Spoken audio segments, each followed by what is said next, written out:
Well, how about other fish? Well, a lot of the things that you're probably familiar with happen to be species in which alternative male reproductive tactics are well described. One of the classic ones is the bluegill sunfish, and another is are the West Coast salmon. So this is a male bluegill, and this is a male coho.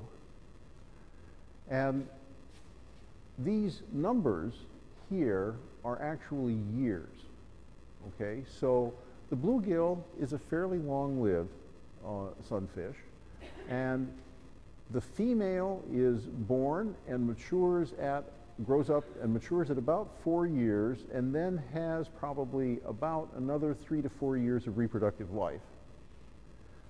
The male makes a decision after, say, late in its first year. So if it's born, say, in June, then a year later in August or September, the male is making a decision either to become a sneaker and a female mimic, or to commit to growing for another 5 years before it will mature into the dominant guarding male form.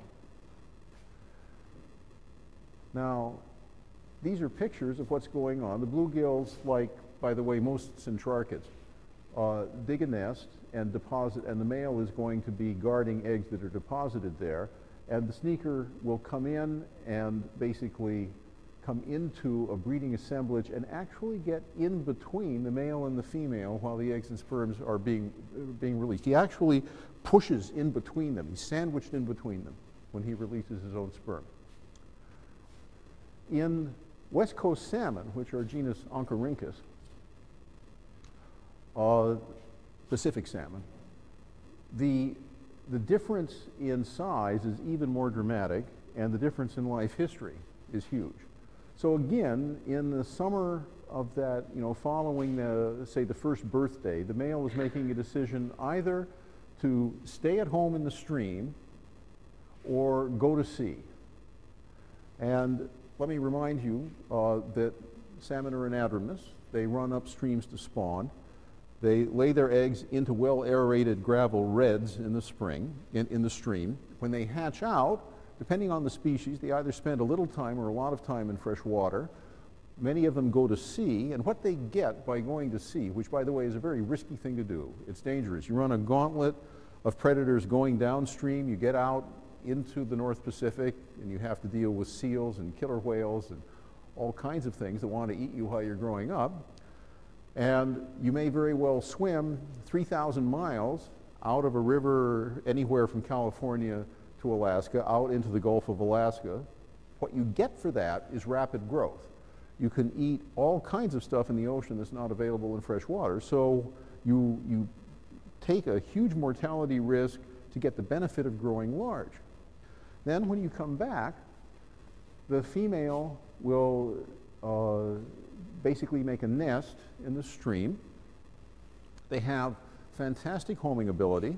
It has been calculated that a salmon, say, swimming up the Fraser River or the Columbia and is smelling the different tributaries that are coming into the river, it can detect a difference of 1 molecule concentration between its left and its right nostril. So it will tack the right way going upstream to get into the particular ground where it's going to make this nest. And when it makes the nest, you have a fish, which is probably about this big, which is tossing boulders, which are about this big, out of the way to dig out its nest and excavate a place where it can lay its eggs. And in comes a male who has gone out to sea and weathered all of those tribulations and whatnot, and he is coming home to spawn. And lurking there on the sidelines are these guys that never went to the ocean. They're tiny, weeny little guys. They never took the risk, but they run in and sneak a spawning, okay? This is the size difference on the spawning ground. And the eggs are released and they fall down into the gravel, and actually the insemination is going to go on down in the gravel. So it's not as though this is something that's easy to control. Doubtless, if you are an adult ocean-going male, you are a bit irritated to have these little whippersnappers there stealing your matings from you, but they're so small that they can actually go down and hide in the gravel. So, in fact, it's a stable polymorphism. Both The female would never actually release her eggs if there weren't a big guarding male there. These little guys just don't elicit that kind of reaction from her. So his presence is creating this opportunity for them. Okay?